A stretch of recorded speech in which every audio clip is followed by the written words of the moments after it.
안녕하세요. 뒷개소리 TV의 이진아입니다. 2018년 10월 31일 수요일 오후 5시에 이정현 씨 재판이 있었어요.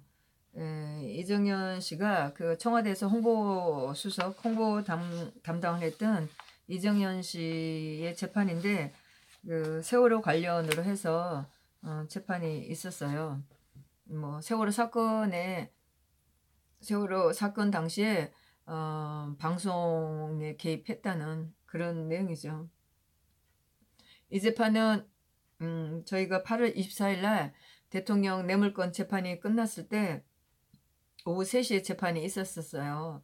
그래서 대통령 그 뇌물건 재판을 보면서 저희가 굉장히 분노를 하고 있었기 때문에 이정희 씨 재판이 있다고 그래갖고 저희가 몰려가서 혼을 내주자 해갖고 몇몇이 몰려가고 이정현 씨한테 좀 혼을 냈었죠.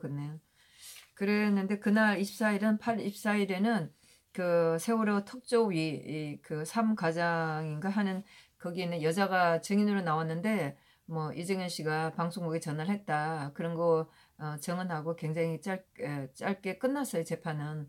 근데 이제 오늘은 재판을 하면서 피고인 신문이 있었고 검사의 신문과 그 변호사의 신문이 있었고 그러니까 이 사건이 어떤 내용인지를 좀 잘 알겠더라고요. 예. 그랬는데 내용은 2014년 4월달 세월호가 터졌을 때 이정현 씨가 그 KBS 보도국장 김시곤 씨한테 전화를 해서 해경 비판을 좀 자제해달라고 한 게 있었나 봐요. 그런데 오늘 재판에서도 보니까 그 해경이 좀 그 구조 활동을 좀 제대로 할 수 있게 그 해경에 대해서 좀 지나친 보도를 좀 삼가해달라 이런 게 있었어요. 그래서 지나친 보도가 나오면 구조 작업에 전념할 수가 없다. 뭐 이러니까 또 해경에 뭐 그런 애로점이 있었나. 그러니까 여러 번 들었다. 해경이 굉장히 힘들어한다는 말들이 많았었다. 그래서 그 이제 해경 비판을 좀 자제하고 다른 걸로 좀 대처를 해달라 이렇게 했는데 이걸 가지고 방송 편성에 개입했다고 하면서 이제 뭐 좀 말려들었다고 할까 이런 재판을 하는 거였어요. 그래서 당시에 그 이정현 씨가 김시곤 보도국장한테 전화를 해서 굉장히 애절하게 국장님이라는 거 뭐 청와대 전화를 하면서도 국장님이라는 말을 해가면서 굉장히 애절하게 굉장히 부탁을 많이 했는데 김시곤 씨는 이정현 씨한테 이선배 뭐 선배로 불렀었나 봐요. 그래서 이선배라고 가벼운 호칭을 불러가면서 얘기를 하면서 그런 부탁을 들어주지 않았었나 봐요. 예. 뭐 모르죠. 뭐 지금 와서 생각해 보면은 뭐 그 방송국들이 얼마나 신이 났겠어요. 예.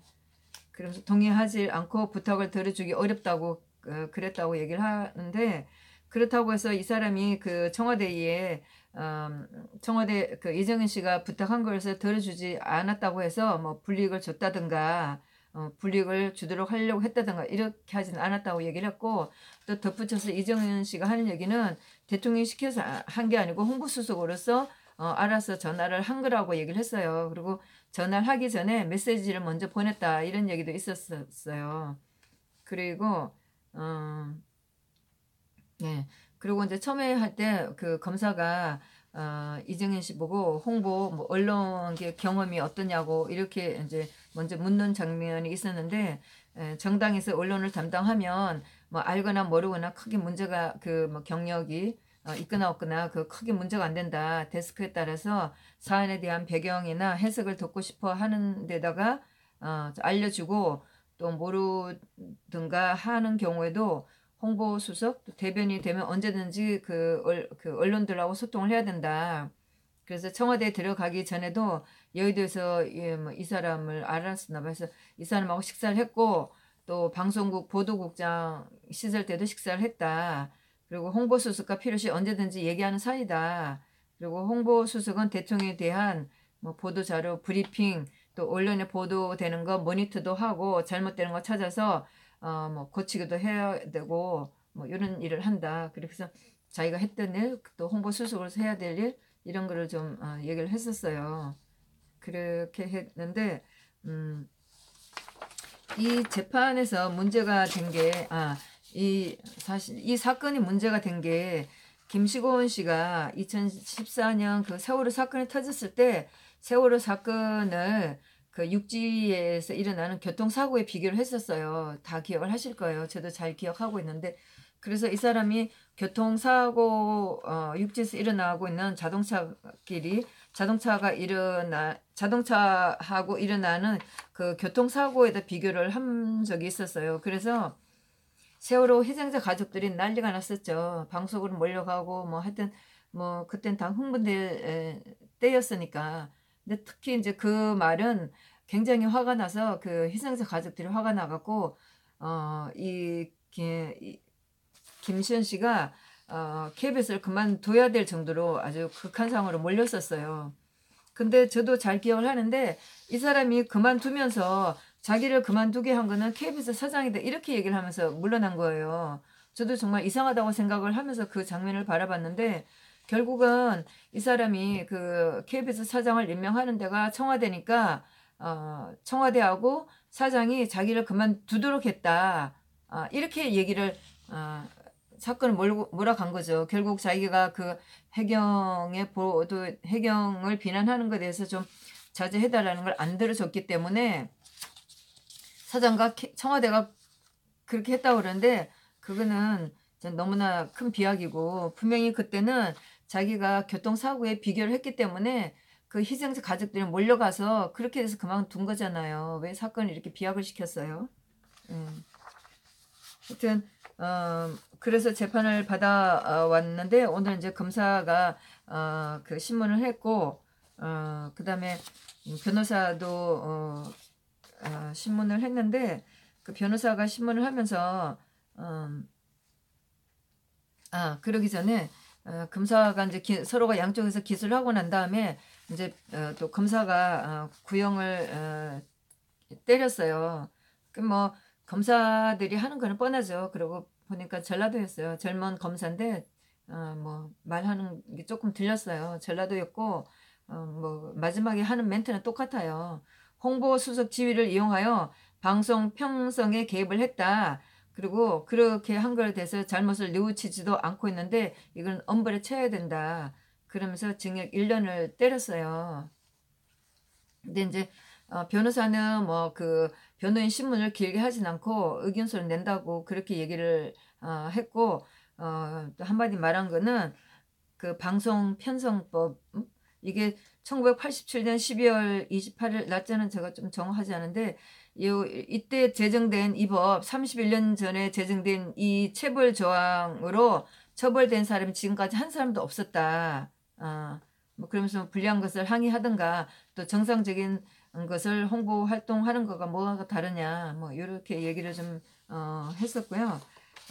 뭐 오늘 뭐 기자들이 굉장히 꽤 많이 나왔었어요. 한 6명, 7명 나왔는데 뭐 제가 검색을 해봤더니 방송국 아니 언론사마다 기사들은 뭐 거의 내용하고 같게 사실 뭐 이들은 따로 뭐 왜곡할 필요도 없으니까 그래서 이제 검사가 한 얘기나 뭐 그 이정현 씨가 한 거나 변호사 한 얘기 그냥 그대로 대체로 나왔어요. 예. 그랬는데 그 피고인 최후 진술도 있는데 피고인 최후 진술도 있는데 그것도 이정현 씨도 자기도 뭐 그 글로 써서 내는 걸 하겠다고 그러면서 별로 대답을 하질 않는데 그러네요. 따로 드릴 말씀이 없다. 서면으로 진술서로 하겠다. 그러는데 하여튼 제가 보기에는 벌벌 떠는 것 같았어요. 아니 왜 조금 좀 당당하지 않은지 모르겠어요. 기어 들어갈 목소리로 왜 그렇게 하는지 모르겠어요. 뭐 그렇다고 뭐 징역 1년을 정말 때리겠어요. 예. 하여튼 뭐 좀 보니까 제가 보기엔 좀 답답했었어요. 예. 그래서 재판은 끝났고 네 그러면서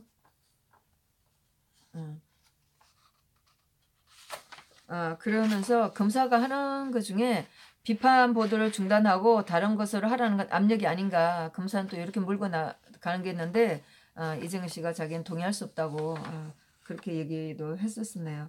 뭐 재판 내용은 간단했었고 재판도 뭐 일찍 끝났었어요. 예, 그러면서 이 재판의 선고는 12월 14일 날 2시 한다고 그렇게 했네요. 뭐 심하게 때리겠어요. 예, 뭐 별볼 없이 끝나겠죠. 근데 이정현 씨는 정말 자기 재판 통해서 대통령이 얼마나 억울한지 뼈저리게 느껴야 돼요. 그 1년 때린 거 가지고 내용도 별 볼일 없는 거 가지고 그거 진술을 뭐 그 써서 내겠다 이렇게 하면서 벌벌 떨고 그래요. 아니 대통령을 언제부터 모셨고 선거할 때도 제가 분명히 기억해요.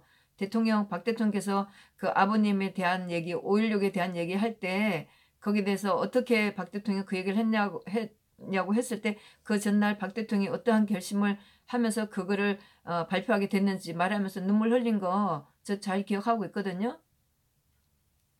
근데 어떻게 그럴 수가 있어요? 대통령이 저렇게 억울하게 당하고 있는데도 어떻게 그럴 수가 있어요? 제일 먼저 뛰쳐나갔고 죽었는지 살았는지 코빼기도 안 보이고 어떻게 그럴 수가 있어요?